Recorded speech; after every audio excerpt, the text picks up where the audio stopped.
Yes. Oui, moi je voudrais revenir sur ce que M. Adjelou a signifié tout à l'heure, le fait qu'il n'y a pas de prisonniers d'opinion en Côte d'Ivoire, surtout dans ce cas-là, moi je pense que c'est un peu exagéré.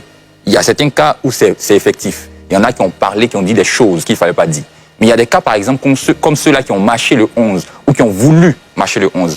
Nous, on était sur les lieux. Au départ, il y en a plein qui ont été arrêtés. Ils ont été arrêtés parce que l'objectif de la marche, ou la marche se présentait comme violente. Mais ceux-là qui ont été arrêtés directement, quel acte terroriste ils ont pu commettre, M. Adjelou, pour que ceux-là, leurs actes s'inscrivent également dans le développement que vous avez fait et qu'ils ne soient pas des prisonniers politiques. Docteur Adjelou. Merci bien. Ceux qui sont allés marcher, est-ce que la marche était autorisée? La marche était autorisée? Non, la marche n'était pas autorisée. Défiance à l'autorité publique. Oui, c'est une défiance à l'autorité. Donc vous êtes arrêté pour ça. Est-ce que ça c'est une question d'opinion? Ce n'est pas une question d'opinion. Opinion politique, opinion religieuse, opinion culturelle ou opinion concernant l'orientation sexuelle, etc., etc. Si on vous arrête dans ce cas-là, oui. Ça, en ce moment, vous êtes un prisonnier d'opinion. Ceux qu'on a arrêtés... Ils n'avaient pas d'opinion. Non, mais ils n'ont pas exprimé leurs opinions dans ce cas-là. Ceux qu'on a arrêtés, on vous dit qu'une marche est interdite. Quand vous allez marcher, quand on vous arrête, est-ce que c'est parce que vous avez exprimé les opinions qu'on vous arrête? C'est parce que la marche est interdite, vous n'avez pas le droit de faire cette marche que vous êtes arrêté. C'est un acte terroriste. J'ai une question. Mais tout dépend de la qualification. Tout dépend de la qualification. On n'a pas dit que tous ceux qu'on a arrêtés dans le cadre de cette marche-là sont des terroristes. Mais ceux qui sont allés brûler les bus à Yopougon sont des terroristes. Et ils font partie des 300. Ceux qui ont voulu faire exploser l'usine sont des terroristes. Ceux qui ont appelé au renversement des institutions, à la sédition, sont des terroristes. Alors j'ai une autre question. Complot contre l'autorité de l'État. Justement, j'ai une autre question. Oui. Alors, ces gens dont vous parlez... C'est pas à moi que vous posez des questions. Non, j'aimerais rapidement vous poser cette question. Permettez-moi. Je peux? Allez-y. Merci beaucoup. Alors, M. Diarrassouba, autorité. Oui, bien sûr, allez-y. Ces gens dont vous parlez, ils ont dit, avant de réaliser la marche, avant de réaliser la marche, qu'ils veulent marcher pacifiquement contre le 4e mandat. Alors, ils disaient que leur objectif, c'était de faire en sorte qu'il n'y ait pas de 4e mandat. Voici l'opinion exprimée. Alors, pour pouvoir se faire entendre, selon vous, quelle était la meilleure méthode ou comment est-ce qu'ils auraient dû procéder, si ce n'est, par exemple, faire une marche pacifique? Nous sommes dans un état de droit. La Côte d'Ivoire est un état de droit. La Côte d'Ivoire a des institutions. La marche obéit à des règles. Lorsque vous voulez marcher, vous faites une demande. L'autorité évalue si les questions de sécurité sont assurées. En ce moment, on vous autorise à faire la marche. Par rapport au contexte, l'État a estimé, les autorités ont estimé que la marche n'était pas possible dans un tel contexte. En ce moment-là, on vous dit que non, vous ne marchez pas. Quand vous sortez, vous venez marcher, quand on vous arrête, on ne vous arrête pas parce que vous avez exprimé une opinion. C'est défiance à l'autorité. Et c'est prévu par les tests.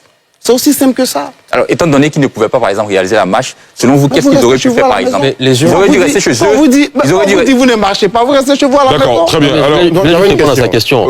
Répondre à sa question. D'accord, on laisse Mohamed qui veut apporter un adjectif, allez-y. Au-delà des marches, il y a d'autres moyens de faire entendre sa voix, c'est les urnes.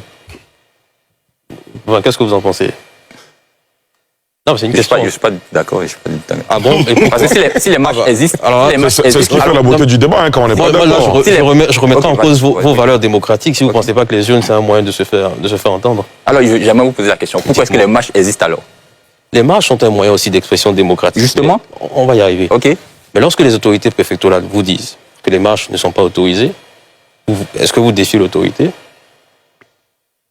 Non, lui, il défie l'autorité. Non. Non, il ne faut pas personnaliser le débat. Non, pas du tout. Non, pas du tout. Il fait des développements, on fait des analyses, c'est pour ça que tout le monde est là. Donc, il ne faut pas personnaliser. On est l'opposition et qu'on est conscient du fait que rester chez nous, comme vous avez signifié, ne va pas faire amplifier la voix qu'on veut porter. Et que le seul moyen pacifique, respectant également l'état des droits, c'est de réaliser par exemple une marche. Et que nous sommes désireux de réaliser cette marche qui est empêchée par tous les moyens et qu'on a l'impression que, parce que c'est ce qui était évoqué également, que l'appareil préfectoral était également utilisé par certaines autorités politiques. Alors, comment est-ce qu'on réagit? Moi, si je suis pas alors, c'est pas l'objet. Moi, si je suis pas d'accord. Très rapidement, allez-y, si je suis pas d'accord avec le gouvernement, simplement, dans les urnes, je vote les contre-programmes. Enfin, je pense que c'est la manière la plus facile de se faire entendre. On n'est pas d'accord, on vote contre le gouvernement. Oui, c'est la réponse. On sanctionne par les urnes. D'accord, très bien. Alassane? Puisque Josias est si friand de questions-réponses ce soir, moi j'ai une petite question à Josias. ceux qui ont tenté d'incendier la chambre à gaz de Foxtrot, c'est des terroristes ou pas? Non, mais là, je suis totalement d'accord. C'est pourquoi j'ai pris l'exemple du 11. J'ai dit, dans ce cas, est-ce que ce sont des terroristes? Très bien, c'est là toute la différence. Donc, et moi, tout à l'heure, quand j'intervenais, j'ai dit que les faits ne sont pas les mêmes. Et la justice aussi, quand elle a produit à chaque fois le communiqué, a dit tel est arrêté pour telle cause, l'autre aussi est arrêté pour telle cause. Exactement. Donc, quand vous faites une analyse et vous ramenez tout à la marche du 11, on parle ici de tous ceux qui ont été arrêtés dans le cadre de la présidentielle. Donc, on ne peut pas tout ramener à la marche du 11. Sinon, moi, je suis d'accord avec vous, hein, Josias. Je ne pense pas comme Mohamed Ours Diarasouba. En politique, c'est quand une marche est interdite, même en général. Je n'encourage pas. Je n'encourage pas. Mais en politique, ce qu'on a l'habitude de voir, c'est quand une marche est interdite, c'est là que la marche se réalise. C'est ça, c'est là que la marche a tout son sens. Mais je n'encourage pas, absolument pas. D'accord. Mais donc, il ne faut pas réduire quand même tout ce qui s'est passé durant cette présidentielle, parce que les faits sont trop récents. On est tous témoins de ça. Il y a eu effectivement des faits terroristes. Rien que l'incendie, la tentative d'incendie de la chambre à gaz de Foxtrot, franchement, ça aurait eu des conséquences incalculables.